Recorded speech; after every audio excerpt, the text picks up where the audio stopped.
यह कहानी एक ऐसे लड़के की है जो अमेरिका से पेरिस अपनी पढ़ाई पूरी करने के लिए आता है, लेकिन यहाँ वह एक ऐसे भाई बहन से मिलता है जिनकी हरकतें देखकर आपके भी होश उड़ जाएंगे। तो मूवी की स्टार्टिंग मैथ्यू से होती है जो अमेरिका से पेरिस अपनी पढ़ाई पूरी करने आया है। मैथ्यू को फ्रेंच मूवी देखना बहुत पसंद है। एक दिन जब वह मूवी देखने जाता है तब वहाँ फ्रेंच गवर्नमेंट और स्टूडेंट में प्रोटेस्ट चल रहा था। मैथ्यू को वहाँ एक लड़की मिलती है जिसका नाम इसाबेल था। वह मैथ्यू से कहती है कि मैंने तुम्हें पहले भी यहाँ देखा है, तुम यहाँ अकेले ही आते हो। मैथ्यू कहता है मैं अमेरिका से आया हूँ और यहाँ मेरा कोई दोस्त भी नहीं है। तभी इसाबेल उसे अपने भाई से मिलवाती है जिसका नाम थियो था। वह तीनों बैठकर बातें कर रहे थे, लेकिन तभी वहाँ पुलिस लाठी चार्ज कर देती है जिससे बचकर यह तीनों वहाँ से भाग जाते हैं। वॉक करते हुए मैथ्यू को पता चलता है कि थियो और इसाबेल फ्रेंच सिनेमा के क्रेजी फैंस हैं। मैथ्यू के फिल्म में इंटरेस्ट होने की वजह से उन तीनों में बहुत अच्छी फ्रेंडशिप हो जाती है। अगली सुबह थियो मैथ्यू को कॉल करता है और उसे अपने घर पर डिनर पर इनवाइट करता है। रात में मैथ्यू डिनर के लिए इसाबेल और थियो के घर जाता है। उसे उनका घर बहुत पसंद आता है और वो उन दोनों की मॉम से मिलता है। इसाबेल स्टडी रूम में उसे अपने डैड जॉर्ज से मिलवाने ले जाती है जो एक फेमस लेखक है। डिनर टेबल पर जॉर्ज सबको अपना ज्ञान बांटने लगते हैं, लेकिन मैथ्यू इसाबेल के लाइटर के साथ उलझा हुआ था। यह देखकर जॉर्ज बहुत इरिटेट हो जाता है और उससे डिस्ट्रक्शन की वजह पूछता है। तो मैथ्यू उसे लाइटर की शेप और साइज को डाइनिंग टेबल की क्लॉथ से मेजर करते हुए बताता है कि इसाबेल की लाइटर हर साइड से टेबल क्लॉथ के सिमिलर है,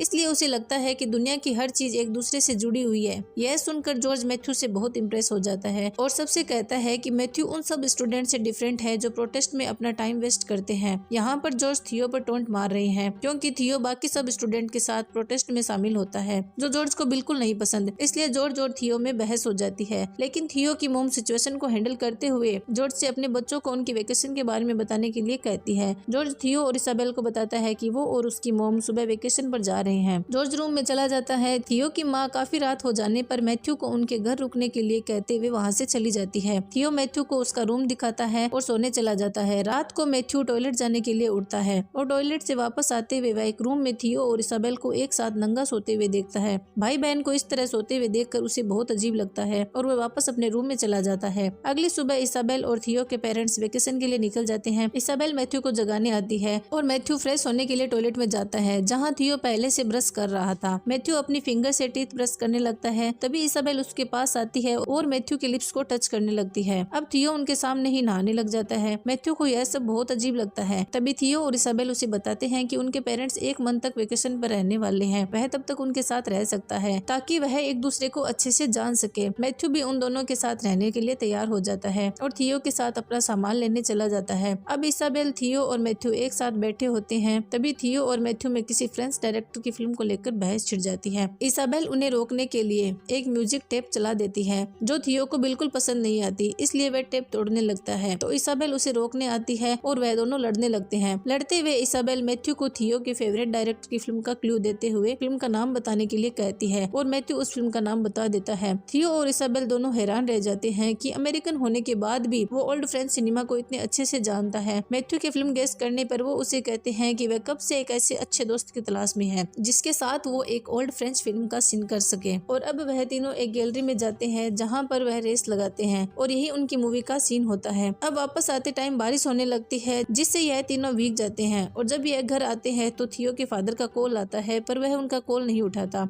अब वह मैथ्यू को अपने कपड़े देता है और ड्रिंक करने के लिए चला जाता है। मैथ्यू को अलमारी से इसाबेल की एक फोटो मिलती है जिसे वह अपने प्राइवेट पार्ट में छुपा लेता है। अब मैथ्यू और थियो साथ में बैठकर ड्रिंक कर रहे होते हैं और इसाबेल एक फिल्म का एक्ट करते हुए वहां आती है और थियो को मूवी गेस करने के लिए बोलती है, लेकिन वह मूवी गेस नहीं कर पाता। इसलिए इसाबेल उसे एक डेट देते हुए मैथ्यू और उसके सामने फ्रेंच एक्ट्रेस के पोस्टर के आगे मास्टरबेट करने के लिए बोलती है। उसके कहने पर वह मास्टरबेट करने लगता है और यह सब देखकर मैथ्यू हैरान रह जाता है। नेक्स्ट डे मैथ्यू और थियो एक बार में होते हैं जहाँ मैथ्यू थियो को कहता है कि उसका और इसाबेल का रिश्ता बहुत अजीब है, जिस पर थियो उसे कहता है कि वह और इसाबेल जुड़वा है और उन दोनों की सिर्फ बॉडी पार्ट डिफरेंट है पर वो दोनों एक दूसरे से जुड़े हुए हैं। वह एक दूसरे को अपने जिस्म का पार्ट समझते हैं और एक दूसरे के बगैर रह भी नहीं सकते। अगले दिन इसाबेल और मैथ्यू के गेम खेलने के दौरान थियो उन दोनों के सामने एक मूवी का सीन एक्ट करने लगता है और मैथ्यू और इसाबेल को मूवी गेस करने के लिए कहता है पर वो दोनों उस मूवी को गेस नहीं कर पाते, जिस पर थियो उन्हें उसके सामने इंटीमेट होने का डेट देता है। इसाबेल थियो के कहने पर वहाँ से उठती है और अपने कपड़े उतारने लगती है। मैथ्यू उसे देखकर वहाँ से भाग जाता है। थियो और इसाबेल मैथ्यू को पकड़ते हैं और उसे डेयर कंप्लीट करने का कहते हुए उसके कपड़े उतारने लगते हैं। तभी इसाबेल को अपनी वो फोटो भी मिल जाती है जो मैथ्यू ने अपने प्राइवेट पार्ट में छुपाई होती है। फिर मैथ्यू भी उसके साथ इंटीमेट होने के लिए तैयार हो जाता है और दोनों किचन के सामने ही इंटीमेट होने लगते हैं और यह सीन इस मूवी में बिल्कुल न्यूड दिखाया गया है। अब थियो को यह सब अजीब लगने लगता है और वह अपना ध्यान हटाने के लिए कुकिंग करने लग जाता है। मैथ्यू को सेक्स के बाद पता चलता है कि इसाबेल ने उसके साथ फर्स्ट टाइम अपनी वर्जिनिटी लूज की है, यानी कि वह फर्स्ट टाइम किसी के साथ इंटीमेट हुई है। थियो ने यह सब मैथ्यू को अपना रिलेशन समझाने के लिए किया था कि वो दोनों एक दूसरे के साथ सोते जरूर है लेकिन उनका एक दूसरे के साथ कोई फिजिकल रिलेशन नहीं है। उसके बाद मैथ्यू और इसाबेल एक दूसरे को पसंद करने लगते हैं। मैथ्यू और इसाबेल डेली एक दूसरे के साथ क्वालिटी टाइम स्पेंड करने लगते हैं। उन दोनों से थियो को थोड़ी जलन होने लगती है। एक दिन मैथ्यू इसाबेल के साथ टाइम स्पेंड करते हुए उससे पूछता है कि अगर उसके पेरेंट्स को थियो और उसकी लाइफस्टाइल के बारे में पता चल गया तो वह क्या करेगी। इसाबेल कहती है ऐसा कभी नहीं होगा और अगर ऐसा हुआ भी तो वह मर जाएगी। हालांकि उन दोनों का कोई नाजायज रिश्ता नहीं है लेकिन वह अपने पेरेंट्स और समाज से अपना रिलेशन छुपाना चाहती है क्योंकि समाज उनको एक्सेप्ट नहीं करेगा। कुछ दिन बाद उनके पास पैसे खत्म हो जाते हैं। इसाबेल घर पर पड़े सामान से कुछ बनाती है जो खाने के लायक बिल्कुल नहीं होता, इसलिए थियो कचरे से कुछ चीजें निकाल कर लाता है जिसमें उन्हें खाने के लायक सिर्फ एक केला मिलता है। मैथ्यू उस केले के 3 बराबर हिस्सा करता है जिससे थियो और इसाबेल एक बार फिर से उससे इम्प्रेस हो जाते हैं। रात को जब थियो और मैथ्यू साथ नहा रहे होते हैं तभी उनके बीच अमेरिका और फ्रेंच गवर्नमेंट को लेकर बहस छिड़ जाती है।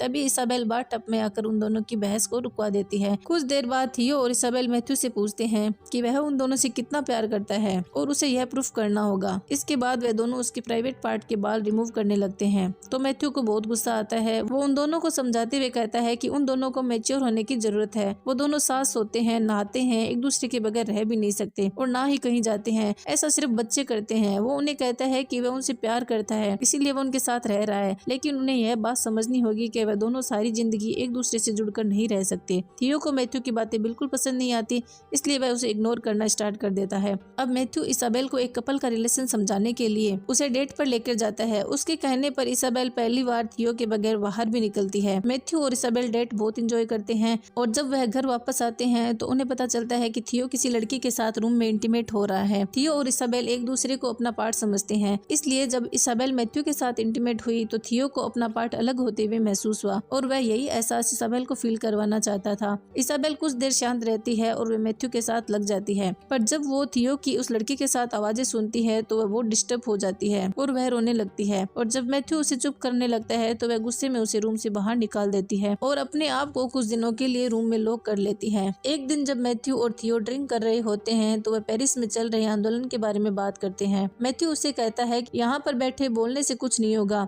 जब तुम बाहर जाओगे तब तुम्हें पता चलेगा कि देश की हालत क्या है। और उन दोनों के बीच देश को लेकर बहस छिड़ जाती है। तभी इसाबेल वहां आती है और उन्हें हॉल में लगे टेंट में ले जाती है जहां वह बचपन में सोया करते थे और वह तीनों वहां पर बिना कपड़े के ऐसे ही सो जाते हैं। और जब उनकी मॉम डैड घर पर आते हैं तो वो उन लोगों को बिना कपड़ों के सोते हुए देख लेते हैं, जिसे देखकर उनकी आंखें फटी की फटी रह जाती है, लेकिन वो उन्हें उठाए बिना उनके लिए एक चेक छोड़कर चले जाते हैं। जब इसाबेल उठती है तो उसे वही चेक मिलता है, जिसे देखकर वह समझ जाती है कि उनके मॉम डैड को सब कुछ पता चल गया है और वह सुसाइड करने का सोचती है और वो गैस पाइप लेकर सो जाती है। लेकिन बाहर आंदोलन चल रहा था जिससे एक पत्थर उनके घर में आ जाता है और अब वह दोनों भी जाग जाते हैं। फिर यह तीनों उस जंग में शामिल हो जाते हैं, लेकिन थियो वहाँ सबसे आगे जाकर रास्ता रोकने वाले पुलिस पर पत्थर फेंकने लगता है। मैथ्यू उसे काफी समझाता है पर वो कुछ नहीं सुनता। अब इसाबेल भी थियो का साथ देने लग जाती है और वह दोनों वहाँ से भाग जाते हैं। मैथ्यू उनका साथ नहीं दे सकता था इसलिए वहाँ से वापस चला जाता है। इसके बाद पुलिस फोर्स सभी लोगों पर लाठी चार्ज कर देती है और इसी के साथ यह मूवी यहीं पर एंड हो जाती है।